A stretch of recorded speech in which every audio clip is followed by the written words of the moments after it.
Hi students, welcome to groups Adda online classes. నేను మీ Vijay sir.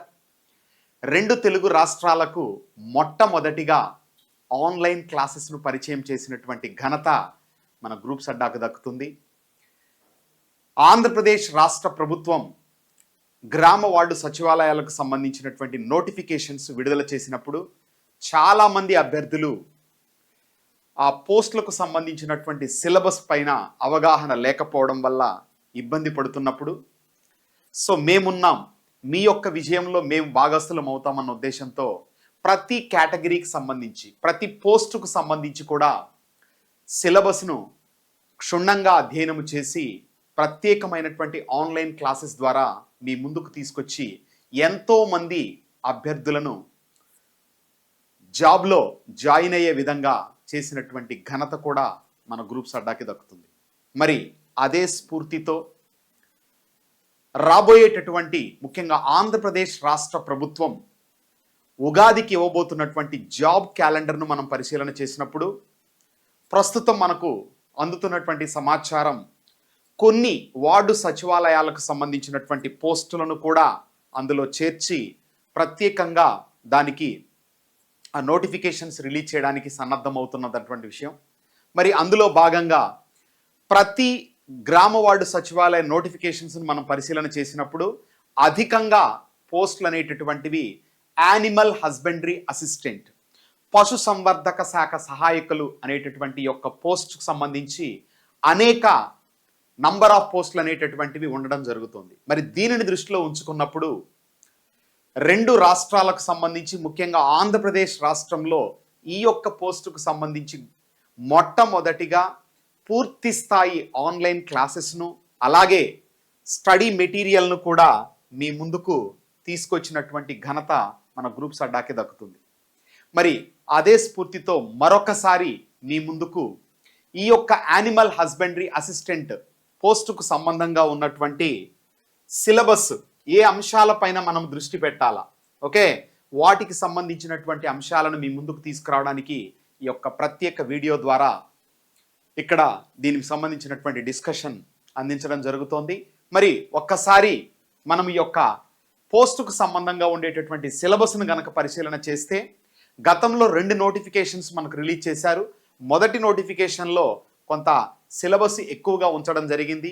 ఆ తర్వాత రెండవ నోటిఫికేషన్లో దానికి సంబంధించి కొంత సిలబస్ను తగ్గించి నోటిఫికేషన్ రిలీజ్ చేశారు. మరి అదే నోటిఫికేషన్ ఏదైతే మనకు రిలీజ్ చేశారో అదే సిలబస్ ప్రస్తుతం కొనసాగుతూ ఉన్నటువంటి పరిస్థితే. కాబట్టి ఒక్కసారి మనం దాన్ని బేస్డ్గా ఏ టాపిక్స్ ఈ యొక్క యానిమల్ హస్బెండరీ అసిస్టెంట్ పోస్టుకు సంబంధించి ఉన్నాయో మనం పరిశీలన చేస్తే మొత్తం ఇక్కడ 20 చాప్టర్లు ఈ యొక్క పోస్టుకు సంబంధించి పార్ట్ బి కింద మనకుంటాయి.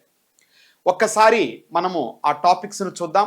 ఇక్కడ అభ్యర్థులు గుర్తుంచుకోవాల్సినటువంటి అంశం మరొకటి ఏంటంటే ఈ టాపిక్స్ను విడివిడిగా చదివినప్పుడు ఖచ్చితంగా మీకు చాలా హెవీగాను, అంటే ఇంత సిలబస్ ఉందా, మనం ఇంత నేర్చుకోవాలనే భావన కలుగుతుంది. అలా కాకుండా లింకప్ చేసుకుంటూ ఏదైతే మనకు లింకప్ అనేటటువంటిది టాపిక్ వైజ్గా ఉందో, టాపిక్కి మధ్య లింకప్ ఉందో ఆ లింకప్ను మీకు ప్రత్యేకంగా ఆన్లైన్ క్లాసెస్ ద్వారా మేము అందించడం జరిగింది. కాబట్టి దాని బేస్డ్గా మనం కనుక చేస్తే ఖచ్చితంగా అధ్యయనం చేస్తే డెఫినెట్గా సిలబస్ను తక్కువ టైంలో మనం కవర్ చేయడానికి స్కోప్ ఉంటుంది. మరి ఒక్కసారి సిలబస్లోకి వెళదాం. మొత్తం 20 చాప్టర్స్ అని చెప్పాను. అందులో మొట్టమొదటి ఫస్ట్ యూనిట్గా మనకు ఉండేటటువంటిది వెటర్నరీ అనాటమీ మరియు ఫిజియాలజీకి సంబంధించినటువంటి ప్రాథమిక అంశాలు. అంటే వివిధ రకాల మూగ జీవాల పరంగా ఇటు కోళ్ళు కావచ్చు, అటు తర్వాత ఈ పశువులు కావచ్చు, మేకలు కావచ్చు, గొర్రెలు కావచ్చు, పందులు కావచ్చు, ఏవైతే మనకు ఈ యొక్క యానిమల్ హస్బెండరీ ఓకే, కొన్ని ప్రత్యేకమైనటువంటి జంతువులను మచ్చిక చేసుకొని మానవుడు తన యొక్క జీవనాన్ని కొనసాగించడం ప్రారంభించిన దగ్గర నుంచి వాటి నుంచి ఉత్పత్తులు పొందడానికి ప్రయత్నం చేస్తూ ఉన్నటువంటి పరిస్థితి. మరి ఆ జంతువులకు సంబంధించినటువంటి కంపారిటివ్ అనాటమీ అంటే జీవుల యొక్క శరీర నిర్మాణానికి సంబంధించినటువంటి కంపారిటివ్ అనాటమీ ప్లస్ ఫిజియాలజీ అంటే శరీర ధర్మక్రియలు. ఇటు అస్థిపంజర వ్యవస్థ కావచ్చు, కండర వ్యవస్థ కావచ్చు, రక్త ప్రసరణ వ్యవస్థ కావచ్చు, విసర్జక వ్యవస్థ కావచ్చు, ప్రత్యుత్పత్తి కావచ్చు, నాడీ వ్యవస్థ కావచ్చు, ఇలా మనకు వివిధ రకాల జంతువులకు సంబంధంగా ఉండేటటువంటి ఒక కంపారిటివ్ అనాటమీని ఓకేనా ప్రత్యేకంగా మనకి ఈ యొక్క టాపిక్లు ఇవ్వడం జరుగుతుంది. మొత్తము ఈ యానిమల్ హస్బెండరీ పోస్టుకు సంబంధించినటువంటి సిలబస్ యొక్క బ్యాకప్ టాపిక్గా ఇది మనకు ఉపయోగపడుతుంది. చాలా చాలా ఇంపార్టెంట్ టాపిక్. అదే వెటర్నరీ అనాటమీ మరియు ఫిజియాలజీకి సంబంధించినటువంటి ప్రాథమిక అంశాలు. ఓకే, వివిధ రకాల అంతరాంగ అవయవ వ్యవస్థలకు సంబంధించినటువంటి సమగ్ర సమాచారం మనకి ఈ యొక్క చాప్టర్లో అధ్యయనం చేయాల్సినటువంటి అవసరం ఉంటుంది. ఓకే, ఇక రెండవ చాప్టర్గా మనం ఇక్కడ తీసుకున్నప్పుడు పశువులు కోళ్లకు వచ్చేటటువంటి సాంక్రమిక వ్యాధులు. ఓకే, మరి ఇక్కడ పశువులు కోళ్లకు సంబంధించినటువంటి సాంక్రమిక వ్యాధులు అనేటటువంటివి మనకు యూనిట్ 2గా మనకు ఉండేటటువంటి పరిస్థితి. ఓకేనా, మరి ఇక్కడ మీరు తీసుకుంటే ఇదే పశువులు కోళ్లకు సంక్రమించేటటువంటి వ్యాధుల పరంగా మరొక టాపిక్ కూడా మనకు అనుబంధంగా వస్తుందండి. ఎక్కడొస్తుందంటే అది ప్రత్యేకించి ఇదిగోండి బయోలాజికల్స్ మరియు వ్యాక్సిన్స్ అనేటటువంటి 8వ చాప్టర్. అంటే అక్కడ ఏ వ్యాక్సిన్స్ను ఏ సమయంలో మనం అందించాలి అనేటటువంటి అవగాహన అక్కడ కలిగితే అసలు వ్యాక్సిన్ యొక్క రూపకల్పన, దానికి సంబంధించినటువంటి చారిత్రక అంశాలు, ప్రతిజనకము, ప్రతిరక్షకము, ఇట్లా ఇవన్నీ కూడా మనకి యొక్క బయోలాజికల్స్ మరియు వ్యాక్సిన్స్ అనేటటువంటి 8వ చాప్టర్లో భాగంగా వస్తాయి. తర్వాత దానికి రిలేటెడ్గా ఆ యొక్క వ్యాధులను గుర్తించడంలో ఓకేనా వ్యాధులను గుర్తించడంలో ఎటువంటి పరీక్షలను, ఎటువంటి టెస్ట్లను మనం పర్ఫామ్ చేయాలి. ఓకే, అది బాహ్య పరాన్న జీవి వల్ల వచ్చిందా, అంతర పరాన్న జీవి వల్ల వచ్చిందా, వైరల్ వ్యాధ, బ్యాక్టీరియల్ వ్యాధ, శిలీంద్ర వ్యాధ, ప్రోటోజోవన్ వ్యాధ, ఇట్లా మనము వివిధ రకాల సూక్ష్మ జీవులకు సంబంధించినటువంటి ల్యాబ్ టెస్ట్లకు సంబంధించిన పరిజ్ఞానం అనేది laboratory diagnostic techniques 1, laboratory diagnostic technique 2 అనేటటువంటి 2 చాప్టర్లకు అనుబంధంగా మనకు ఉంటుంది. అవే యూనిట్ 11, యూనిట్ 12గా అవి మనకు వస్తాయి. కాబట్టి ఇక్కడ లింకప్ అనేటటువంటిది ఖచ్చితంగా ఈ యొక్క టాపిక్ల పరంగా మనకు ఉండాలండి. ఓకేనా, ఏ చాప్టర్కి ఆ చాప్టర్ చదివినప్పుడు ఖచ్చితంగా మీకు కన్ఫ్యూజన్ క్రియేట్ అవుతుంది. రైట్, సో కాబట్టి ఇలా లింకప్ చేసుకొని మనం చదవడం ద్వారా ఇక్కడ క్లియర్గా మనము అధ్యయనం చేయవచ్చు. అదే పశువులు కోళ్లకు వచ్చేటటువంటి సాంక్రమిక వ్యాధులు, పర్టికులర్గా ఇక్కడ ఏ వ్యాధులు అయితే ఇస్తాడో ఓకేనా అవి మాత్రమే మనము అధ్యయనం చేయాలా. ఇటు బ్యాక్టీరియల్ పరంగా, శిలీంధ్రాల పరంగా, వైరల్ పరంగా మనకు ఉన్నటువంటి ఎఫ్ఎండి కావచ్చు, ఐబిడి కావచ్చు ఓకేనా. సో గాలికుంటు వ్యాధి అంటాం చూడండి, అటువంటి ఏదైతే మనకి ఇచ్చున్నాడో అవి మాత్రమే మనం ఇక్కడ అధ్యయనం చేస్తాం, ఇటు కోళ్లకు సంబంధించి ప్లస్ పశువులకు సంబంధించి. ఓకే రైట్, అది యూనిట్ 2గా ఉండేది. ఇక నెక్స్ట్ 3rd చాప్టర్ లేదా 3rd యూనిట్కి వచ్చినప్పుడు వెటర్నరీ ఫార్మసీ. సో ఇక్కడ వివిధ రకాల వ్యాధులకు సంబంధించిన అధ్యయనం 2nd చాప్టర్లో జరిగితే 3వ చాప్టర్లో ఔషధాలు, మామూలుగా పశువులకు లేదా మూగజీవాలకు ఇచ్చేటటువంటి ఔషధాలు అనేటటువంటివి శారీరక బరువు బేస్ చేసుకొని ఉంటుందన్నమాట. ఓకే, సో కాబట్టి ఇక్కడ ఇటు బ్రిటిష్ ఫార్మకోపియా కావచ్చు, తర్వాత ఇండియన్ ఫార్మకోపియా కావచ్చు, ఏదైతే మనకు వివిధ రకాల వ్యాధులకు సంబంధించి ప్రిస్క్రైబ్ చేసిందో, ఔషధాలను రూపకల్పన చేసి ఉందో, దాని ప్రకారం ఔషధాల యొక్క రూపకల్పన అనేటటువంటిది జరగాలి. ఓకే, మరి ఆ ఔషధాలకు సంబంధించిన అంశమే ఈ యొక్క వెటర్నరీ ఫార్మసీ అనేటటువంటి చాప్టర్లో మనకు ఇవ్వడం అనేటటువంటిది జరుగుతుంది. ఔషధాలను రూపకల్పన చేయడంలో ఎటువంటి సూత్రాలను మనం పాటించాలి, ఓకే, ఆ ఔషధాల రూపకల్పనలో ఉపయోగించేటటువంటి రకరకాల పరికరాలు ఏమేమి ఉన్నాయి, ఇవన్నీ కూడా సమగ్రంగా మనకి ఈ యొక్క టాపిక్లో వస్తుంది. తర్వాత ఈ వెటర్నరీ ఫార్మసీకి లింకప్గా మనం తీసుకున్నప్పుడు, వెటర్నరీ ఫార్మసీకి సంబంధించి తీసుకున్నప్పుడు 7వ చాప్టర్గా మందులకు సంబంధించిన ప్రాథమిక భావనలు అనేటటువంటి మరొక చాప్టర్ మనకి ఎక్కడ ఉంటుంది. ఓకే, మరి 7వ చాప్టర్లో మనం ఏం చేస్తాం, కాలేయ వ్యాధులు ఏమున్నాయి, జీవక్రియా సంబంధ వ్యాధులు ఏమున్నాయి, ఊపిరితిత్తుల సంబంధంగా ఏ వ్యాధులు ఉన్నాయి, బాహ్య పరాన్న జీవుల ద్వారా ఏ వ్యాధులు కలుగుతాయి, వాటి వల్ల కలిగేటటువంటి దుష్పరిణామాలు ఎలా ఉంటాయి, ఇట్లా నిర్దిష్టంగా అవయవాలు, అవయవ వ్యవస్థల పరంగా ఏ వ్యాధులు కలుగుతాయి అనేది 7వ చాప్టర్లో మనం డిస్కస్ చేస్తే, సో అక్కడ మనము ఔషధాలు ఓకేనా, ఏ ఔషధాలను దేనికి ఉపయోగిస్తాం, దాన్ని ఎలా మేక్ చేస్తాం, ఇవన్నీ కూడా అక్కడ చూస్తాం. కాబట్టి ఇక్కడ ఈ 2 చాప్టర్ను లింకప్ చేసుకోవడం ద్వారా ఖచ్చితంగా మనము ఈజీగా 2 టాపిక్స్ పైన కమాండ్ తెచ్చుకోవచ్చు. బిట్స్ ఏది అడిగినా కూడా ఈజీగా ఆన్సర్ పెట్టవచ్చు. Okay, right.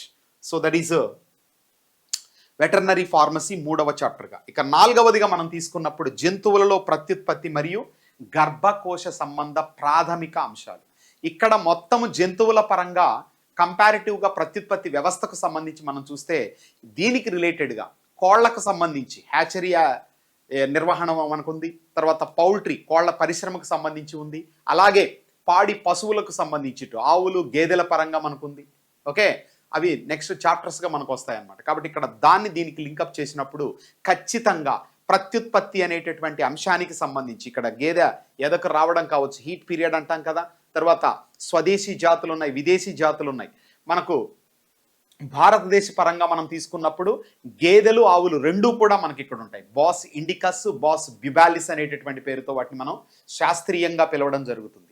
ఓకే, మరి కానీ పాశ్చాత్య దేశాలలో ఫారిన్ కంట్రీస్లో మనం తీసుకుంటే కేవలం ఆవు పాలు మాత్రమే వాళ్ళు ఉపయోగిస్తారు, అక్కడ గేదెలు మనకు కనపడవు. ఓకే, సో కాబట్టి ఇక్కడ విదేశీ జాతులను స్వదేశీ జాతులతో సంకరం చేయడం ద్వారా శ్రేష్టమైనటువంటి జాతులను మనం పొందడం జరిగింది. అలా ఈ జాతులను పొందడంలో భాగంగా ప్రత్యుత్పత్తికి సంబంధించినటువంటి సమగ్ర అవగాహన and at the same time ఇక్కడే మనకు కృత్రిమ శుక్ర నివేశనం, ఆర్టిఫిషియల్ ఇన్సెమినేషన్ అనేటటువంటి మరొక చాప్టరు ఇందులో మనకు వస్తుంది. కాబట్టి ఇక్కడ ఆ మొత్తాన్ని సమ్మిళితం చేయడం ద్వారా సమగ్రమైన సమాచారాన్ని మనం పొందడానికి అవకాశం ఉంటుంది. That is the 4th chapter, జంతువులలో ప్రత్యుత్పత్తి మరియు గర్భకోశ సంబంధిత ప్రాథమిక అంశాలు. సో 5వ చాప్టరే ఇప్పుడే చెప్పాను, కృత్రిమ గర్భధారణ, దానికి సంబంధించిన ప్రాథమిక అంశాలు. ఓకే, ఆర్టిఫిషియల్ ఇన్సెమినేషన్ అంటాం, ఏఐ అనే పేరుతో దీనిని పిలుస్తారు. ఏఐ అంటే ఆర్టిఫిషియల్ ఇంటెలిజెన్స్ అనుకుంటారేమో, కాదు. ఓకే, ఏఐ అంటే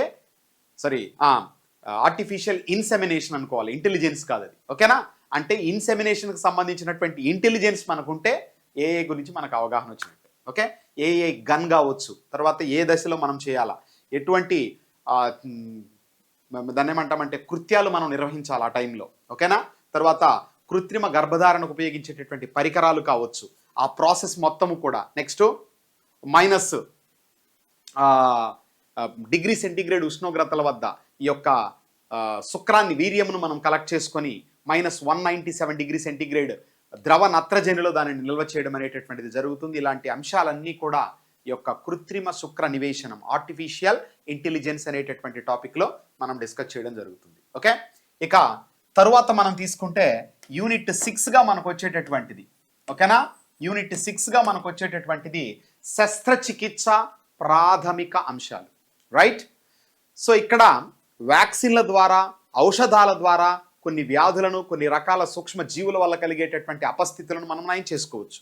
అయితే చేతి ద్వారా, అర్థమవుతుందా, ఇక్కడ చేతి ద్వారా నిర్వహించేటటువంటి కొన్ని ప్రత్యేకమైనటువంటి చికిత్సలు కొన్ని రకాల అపస్థితుల నుంచి మూగ జీవాలను బయటపడేస్తాయి. మరి అలాంటి శస్త్రచికిత్సకు సంబంధించిన సర్జికల్ ప్యాక్ కావచ్చు, తర్వాత ఏ రకాలైనటువంటి గట్స్ అంటే ఇక్కడ ప్రత్యేకంగా కుట్లు వేయడానికి ఉపయోగిస్తారు కదండి, దారాలు లాంటివి, మరి వాటిని ఏవేవి రకాలుగా తయారు చేసి ఉన్నారు.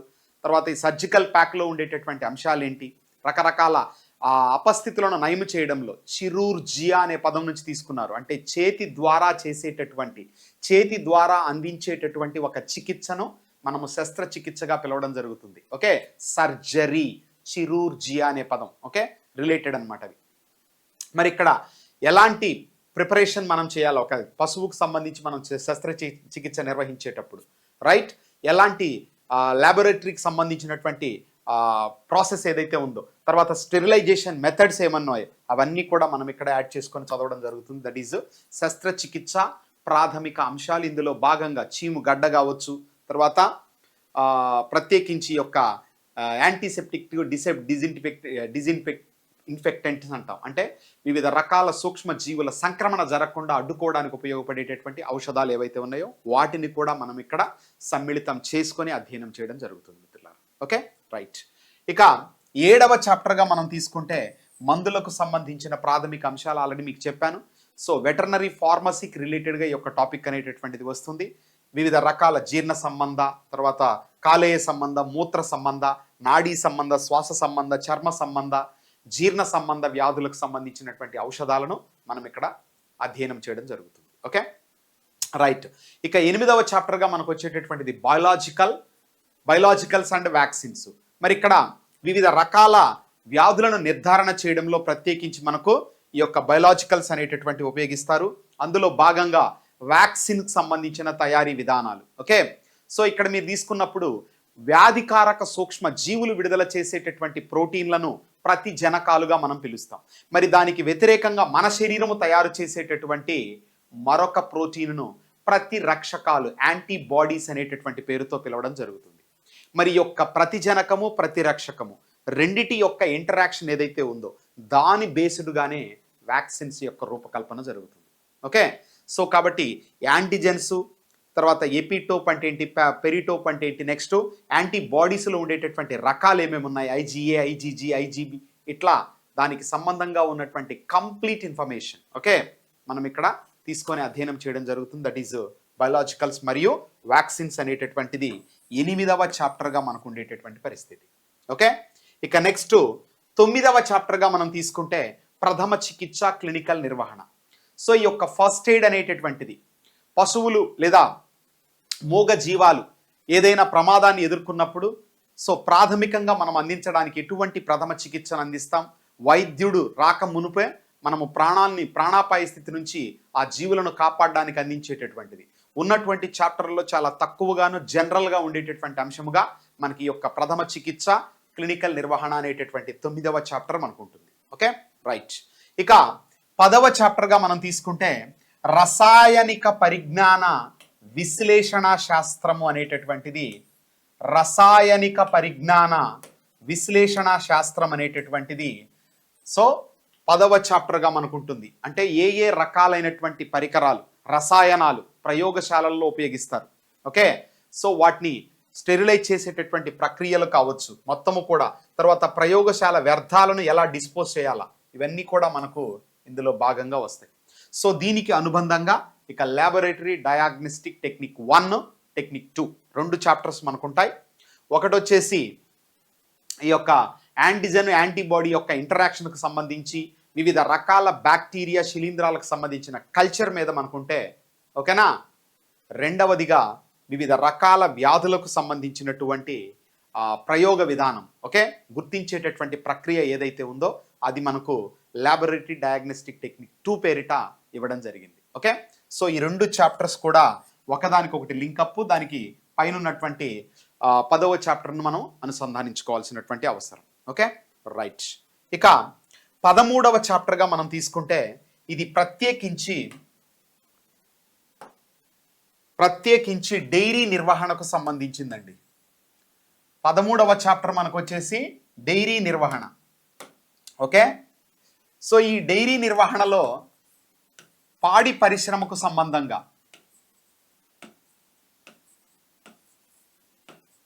ఏదైతే మనకు ఆపరేషన్ ఫ్లడ్ భారతదేశంలో ప్రారంభమైందో ప్రొఫెసర్ జేకే కురియన్, సో శ్వేత విప్లవ పితామహుడిగా పిలుస్తాము, ఆపరేషన్ ఫ్లడ్ అనే పేరుతో పిలుస్తాం. అంటే 365 డేస్ దేశమంతా కూడా పాల లభ్యత ఉండే విధంగా ప్రత్యేకంగా కోఆపరేటివ్ సొసైటీస్ను ఓకే సో సహకార సంఘాలను ఏర్పాటు చేయడం ద్వారా దానికి నాంది పలికారు. ఒక బ్రాండ్ను కూడా ఏర్పాటు చేశారు, అముల్ అని పేరుస్తారు దాన్ని. ఇప్పటికి కూడా మనకు అముల్ ప్రోడక్ట్స్ వస్తాయి, ఆనంద్ మిల్క్ యూనియన్ లిమిటెడ్ అంటారు దాన్ని. ఎప్పుడైతే అలా బ్రాండ్ పేరిట ఈ యొక్క అమ్మకాలు అనేవి విస్తరించాయో దేశవ్యాప్తంగా పాల ఉత్పత్తులకు సంబంధించినటువంటి లభ్యత మొత్తము సంవత్సరం పొడుగునా మనకు వచ్చేసింది. మరి ఇలాంటి విధానం అనేటటువంటి లేదా ఇలాంటి ఉత్పత్తులను మనం ఎక్కడ రూపకల్పన చేస్తామంటే డైరీలో. సో కాబట్టి ఇక్కడ డైరీ నిర్వహణకు సంబంధించి ఓకే సో పశువులు మరియు గేదెలు, ముఖ్యమైన పాడి పశు జాతులు ఏవైతే ఉన్నాయో, అలాగే గేదె జాతులు ఏవైతే ఉన్నాయో, మనకు గేదె జాతుల పరంగా తీసుకున్నప్పుడు ముర్రా శ్రేష్టమైన గేదె జాతి. ఓకే, ఇక విదేశీ ఆవుల పరంగా మనం చూసుకున్నప్పుడు జెర్సీ కావచ్చు, బ్రౌన్ స్విస్ కావచ్చు, తర్వాత హాలిస్టీన్ ఫ్రేషియాన్ కావచ్చు, ఇలా విదేశీ ఆవు జాతులు ఉన్నాయి. మరి అలాంటి విదేశీ ఆవు జాతులను స్వదేశీ జాతులతో సంకరం చేయడం ద్వారా కొన్ని ప్రత్యేకమైన శ్రేష్టమైన స్వదేశీ ఆవు జాతులను మనం అభివృద్ధి చేసుకున్నాం. ఓకే, సో మనం ఇక్కడ తీసుకుంటే ప్రత్యేకించి గిర్ కావచ్చు, రెడ్ సింధీ కావచ్చు, జఫ్రా బాడీ కావచ్చు. ఓకే, సో ఇలాంటి ప్రత్యేకమైనటువంటి జాతులు ఏవైతే ఉన్నాయో వాటిని కూడా మనం ఇక్కడ తీసుకొని అధ్యయనం చేయడం అనేది జరుగుతుంది. దట్ ఈస్ కాల్డ్ డైరీ నిర్వహణ, 13వ చాప్టర్గా మనకు ఉండేటటువంటిది. ఓకే, సో ఉన్నటువంటి చాప్టర్లలో కొంత విస్తృతమైనటువంటి పరిధిలో మనం అధ్యయనం చేయాల్సినటువంటి టాపిక్గా ఈ డైరీ నిర్వహణ. ఓకే, ఇక 14వ చాప్టర్ మనం తీసుకుంటే మాంసము జంతువుల నిర్వహణ సూత్రాలు. మాంసం జంతువుల నిర్వహణ సూత్రాలు అంటే ఏంటి? ఇక్కడ మాంసాన్ని ఇచ్చేటటువంటి జంతువులు మనకు ప్రత్యేకంగా ఉన్నాయి. ఎందుకంటే ఈ పశువుల నుంచి మనకు పాలు, మాంసము, చర్మము ఈ మూడే ఉత్పత్తులు లభించేది. ఓకే, సో కాబట్టి ఇక్కడ మాంసం జంతువుల నిర్వహణ సూత్రాలు అంటే మాంసాన్ని ఇచ్చేటటువంటి జంతువుల యొక్క నిర్వహణ సూత్రాలు, ఏ విధంగా వాటిని మనము మేనేజ్ చేయాల్సినటువంటి అవసరం ఉంది. శ్రేష్టమైనటువంటి మాంసాన్ని మనం పొందాలి అంటే ఖచ్చితంగా ఈ సూత్రాలను మనం పాటించాలి. మరి దీనికి అనుబంధంగా ఓకే మరొక చాప్టర్ మనకు వస్తుందండి. అదే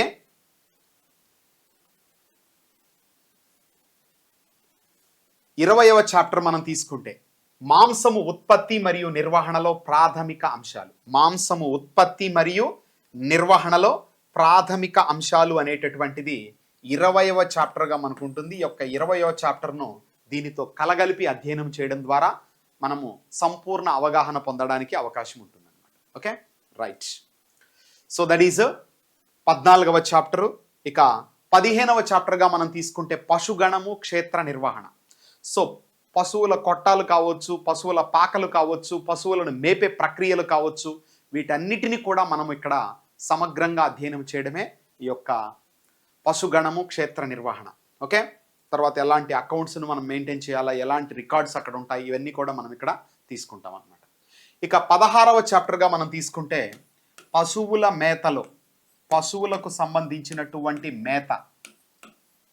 ఓకే, సర్వసాధారణంగా 24 గంటల కాల వ్యవధిలో ఈ యొక్క కోళ్లకు కానీ పశువులకు కానీ ఇచ్చేటటువంటి మేతనే మనము రేషన్ అనే పేరుతో పిలవడం జరుగుతుంది 24 అవర్స్ పీరియడ్లో. ఓకే, సో కాబట్టి ఇక్కడ ఆ రేషన్ యొక్క మేకింగ్లో భాగంగా సో పీచు పదార్థంతో కూడినటువంటి ఆహారం అందించడం కావచ్చు, అలాగే విటమిన్లు, ఖనిజ లవణాలు, తర్వాత ప్రోటీన్లతో కూడినటువంటి ఆహారము కావచ్చు, ఇవన్నీ కూడా పశువుల మేతలకు సంబంధించినటువంటి ప్రాథమిక సూత్రాలు. ఓకేనా, ముఖ్యంగా థంబ్ రూల్స్ ఏవైతే ఉన్నాయో దీని పరంగా అవన్నీ కూడా మనం ఇక్కడ అధ్యయనం చేయడం జరుగుతుంది. వివిధ రకాల పశు గ్రాసాలు, వాటిలో ఉండే రకాలు కావచ్చు, దాణా పరంగా ఉండేటటువంటి అంశాలు కావచ్చు. ఓకేనా, అలాగే సైలేజ్ మేకింగ్ కానీ, హే మేకింగ్ కానీ. ఓకే, తర్వాత ఏదైనా క్షామ పరిస్థితులు అంటే వర్షాభావ పరిస్థితులు వచ్చినప్పుడు ఏ విధంగా పశువులకు మనం ఆహారం అందించాలి, ఎలాంటి ఆహారాన్ని అందిస్తే అవి ఆరోగ్యంగా ఉంటాయి, ఇవన్నీ కూడా అంటే ప్రకృతి వైపరీత్యాలు అంటాం కదా, వాటి పరంగా మనము ఈ యొక్క 16వ చాప్టర్లో అధ్యయనం చేయడం జరుగుతుంది. ఇక 17వ చాప్టర్ అనేటటువంటిది పెంపుడు జంతువులకు సంబంధించి కొన్ని పెట్ యానిమల్స్ మనకు ఉన్నాయి. సో వాటికి సంబంధించిన నిర్వహణ సూత్రాలు, వాటి పరంగా ఉండేటటువంటి జాగ్రత్తలు, ఏ టైంలో వాటికి వ్యాక్సిన్స్ అందించాలా, ఓకేనా, ఎలాంటి ఏమంటామంటే శారీరక సంబంధమైనటువంటి సూత్రాలను మనం పాటించడం ద్వారా వాటిని ఆరోగ్యంగా ఉంచుకోవచ్చు, మన ఆరోగ్యాన్ని కాపాడుకోవచ్చు. రెండింటిని కూడా మనము కలగలిపి అధ్యయనం చేయడమే ఈ యొక్క 17th చాప్టరు. ఇక 18వ చాప్టరు, 19వ చాప్టర్ మనం తీసుకుంటే 18 వచ్చేసి హ్యాచరీ యాజమాన్యం ఉంటే 19వ చాప్టర్ మనకు ఈ యొక్క పౌల్ట్రీకి సంబంధించి ఉంటుంది. సో కాబట్టి ఇక్కడ 18వ చాప్టర్ అనేటటువంటిది హ్యాచరీ యాజమాన్యం. ఓకే, తర్వాత 19వ చాప్టర్గా మనకు ఉండేటటువంటిది కోళ్ల పరిశ్రమ. సో ఈ రెండు కూడా ఎగ్జామ్ పాయింట్ ఆఫ్ వ్యూలో కూడా చాలా చాలా ఇంపార్టెంట్. ఎందుకంటే ఒక కుటీర పరిశ్రమగా ప్రారంభమైనటువంటి ఈ యొక్క కోళ్ల పరిశ్రమ భారతదేశంలో ముఖ్యంగా బ్రిటిష్ వాళ్ళు ఎప్పుడైతే ఈ యొక్క మత సంస్థల ద్వారా ప్రత్యేకంగా క్యాథలిక్ క్రిస్టియన్ ఇన్స్టిట్యూట్స్ ద్వారా ఏం చేశారంటే బ్రిటిష్ వాళ్ళు భారతదేశంలో ఆంగ్లం బోధన చేయడంతో పాటుగా ప్రత్యేకించి ఈ యొక్క కుటీర పరిశ్రమలను ఏర్పాటు చేయడం జరిగింది. మరి ఆ విధంగా ప్రారంభమైనటువంటి ఈ యొక్క కోళ్ల పరిశ్రమ ప్రస్తుతం భారతదేశాన్ని అగ్రపదాన నిలుపుతోంది గుడ్ల ఉత్పత్తిలో, మాంసం ఉత్పత్తిలో.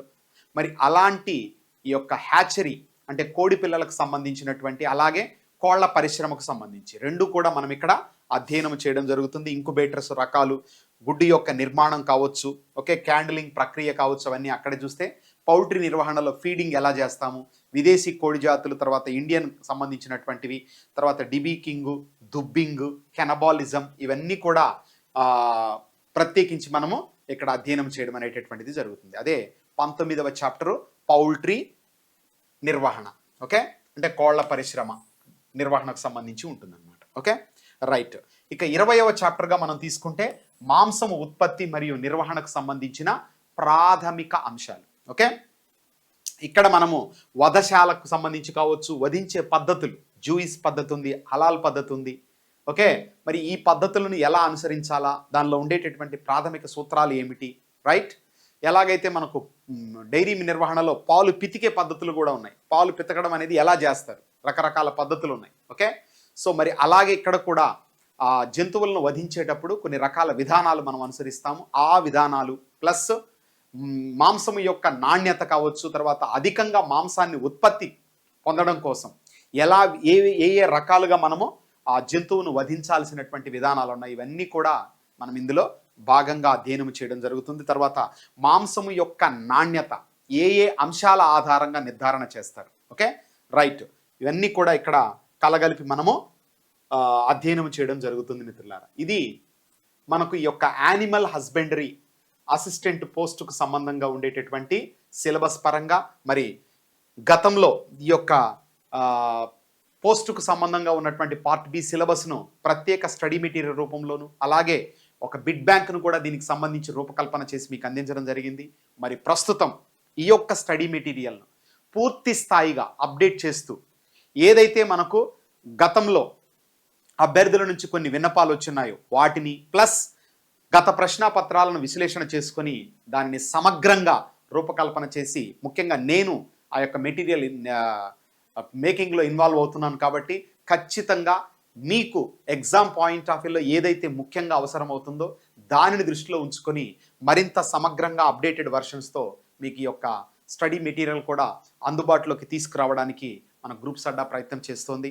మరి రాబోయేటటువంటి యొక్క జాబ్ క్యాలెండర్లో భాగంగా యానిమల్ హస్బెండరీ అసిస్టెంట్కు సంబంధించినటువంటి పోస్టులు గణనీయంగా ఉండబోతున్నాయి కాబట్టి ప్రతి ఒక్కరు ఎవరైతే దీనికి సంబంధించి ఎలిజిబిలిటీ కలిగి ఉన్నారో వారందరూ కూడా మన యొక్క ఆన్లైన్ క్లాసెస్ కావచ్చు, మన స్టడీ మెటీరియల్ కావచ్చు, దీనికి సంబంధించినటువంటి టెస్ట్ సిరీస్ కావచ్చు, వీటన్నిటిని కూడా మీ ముందుకు ఈ యొక్క గ్రూప్స్ అడ్డా ఆన్లైన్ క్లాస్ యూట్యూబ్ ఛానల్ కావచ్చు, తర్వాత యాప్ కావచ్చు, దీని ద్వారా మీ ముందుకు తీసుకొస్తున్నాం. కాబట్టి వీటిని ఉపయోగించుకొని రాబోయేటటువంటి యొక్క నోటిఫికేషన్స్లో ఖచ్చితంగా మిమ్మల్ని మీరు విజేతలుగా మార్చుకొని మీరు అనుకున్నటువంటి లక్ష్యం వైపు అడుగులు వేయడానికి ప్రయత్నిస్తారని చెప్పేసి ఆశిస్తూ, so I wish you all the best and thank you for watching.